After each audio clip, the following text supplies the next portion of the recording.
Besides that, we also, at this point in time, are having other divisions within government approaching us in terms of learning from the experience that we've actually received over the years. I think for me, the fact that it was the first public-private partnership in South Africa obviously was groundbreaking in itself, and having to venture into a relatively new concept, having to effectively put it into practice.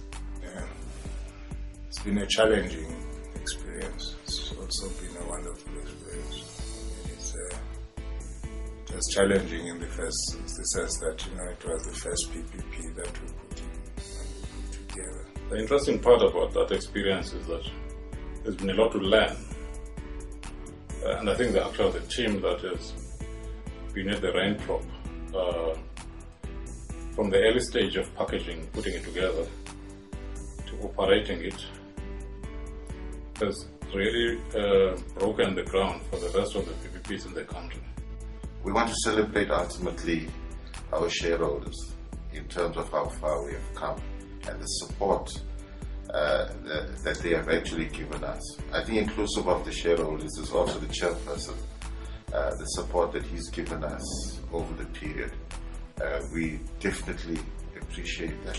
The fact that we've been able to incorporate groupings of companies and individuals that were previously largely excluded from the economic pie and have them incorporated, the transferring of skills and the development of knowledge. For me, basically, it's seeing people getting involved, in the facilities management and in the whole structure, and particularly seeing the whole transformation, from if you can go and see almost right now, we've got almost 100% black staff that is actually managing the whole. I'm happy to say we now do projects in the continent from the early stages that were given by the GTL. So there's been measurable results that have come out of it. We had challenges, but over the years we've actually overcome those challenges, and we created an organization that's actually, as a company, performing extremely well. Being the first PPP, quite often we are consulted and asked to provide assistance and guidance to other PPPs and other government departments. We've seen quite a lot of advertisements of the PPP. I can't tell you how many PPPs are there in the country. Obviously, we've done something that has actually ignited something within the country that says there is a funding model, maybe via the PPP. It has been a collaboration of many parties, groups and organizations. And 10 years ago, at the time, it was a very unique and innovative concept, particularly from a South African perspective. I think it's a milestone for us. And for me, specifically, the whole thing was structured to actually enable BEEs to actually enter into the market. And I can say we've successfully done that. Many valuable lessons have been learned, and we believe we are now well positioned to provide the services for the next 10 years and beyond.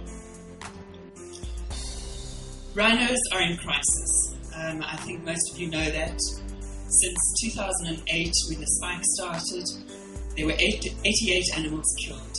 And the 5th of December this year, we're sitting at 919 and counting. And considering we only have about 20,000 rhinos in our population, things are looking very grim.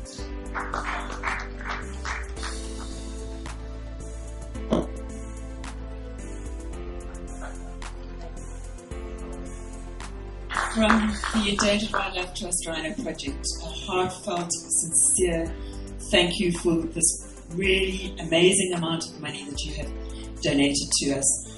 I would like to thank you for being here today with us, taking time off from your busy schedule and spending this evening with us. And I think it's important to note that you're actually a part of a very special day in terms of RainProp. A big thank you to all of you. It's actually telling the shareholders firstly, thank you for making this happen. If it was not for the shareholders, and if the idea was that if the party didn't get involved at the inception and win that tender, we wouldn't be where we are today.